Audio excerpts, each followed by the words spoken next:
What's up guys, we're finishing the wide body kit on the IS300 today. After seeing how good it looked on the passenger side, I am pumped to get the rest of this done so we can take this thing out for a proper spin. It's a little too dark over there. After doing the front fender in one day and doing the rear in one day, I feel like I could do both of these in one day. So we're gonna jack this thing up and actually do the front and the back all at the same time. I need y'all to do me a favor and hit the like button on this video. Even if you don't subscribe, if you could just hit the like button, because as I learn about this YouTube thing, I am getting absolutely throttled on here. So a like and a comment goes a super long way and I really appreciate it. Oh, hello, we have a helper. Also, the hood is here, but we're not gonna put that on yet because I kind of want to take this one off and just take it for a spin without the hood on it. And the one that really kind of pushed me on this was like right on the front right here. But let me pop this hood. I don't know how well you can see it, but like these two go right underneath this beam. And if you look at the bottom of this hood, there is a lot of rust on it. Take a look at this thing while we're in here. Hello, engine. I'm looking forward to getting through the cosmetic piece of this so that we can start doing some stuff in this realm as well. But for the moment, I mean, this thing screams. There are a lot of things that I need to look at. You know, I think we've got some leaks and whatnot. I have to figure all that out. I'm really happy that this was already in the car whenever I bought it. Anyhow, let's get to it.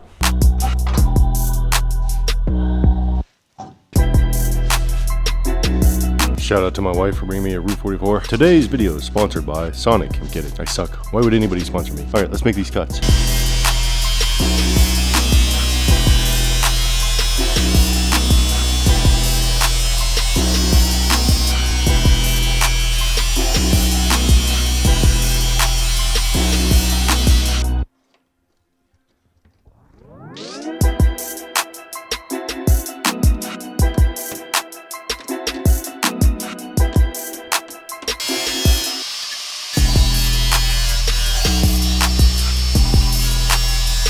If you're watching this video and you're thinking about wide body in your car, and you're just trying to kind of figure out the timeline, I think the scariest part of it is actually making the cuts. Second scariest would probably be doing the rivets, but just to give you a timeline on how long this took me with no experience, I did it in 3 different days, about 4 hours for the front passenger side, 4 hours for the rear passenger side, and then I'm gonna knock this out in probably like 2 hours now that I have a good idea on what I'm doing. This is easily a one-day job, especially if you've got experience, then you're probably gonna fly through this way faster than I did. Here's where I made my cuts, and this may guide you as far as where you're gonna make your cuts. So we're gonna get the wheels thrown on here. I'm gonna button up this body kit. We're gonna get this thing out of the shop.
Alright guys, that's all I've got for now. It's freezing cold, it's dark outside. I'm glad that we got this finished, so now we can kind of move on to the next thing. It's definitely scuffed looking. I kind of like it. It's got like this whole like Mad Max mystique to it though, which is kind of cool. It's nice not having to like worry about scratches or any of that other stuff because it's kind of rough around the edges. If you don't mind, like this video.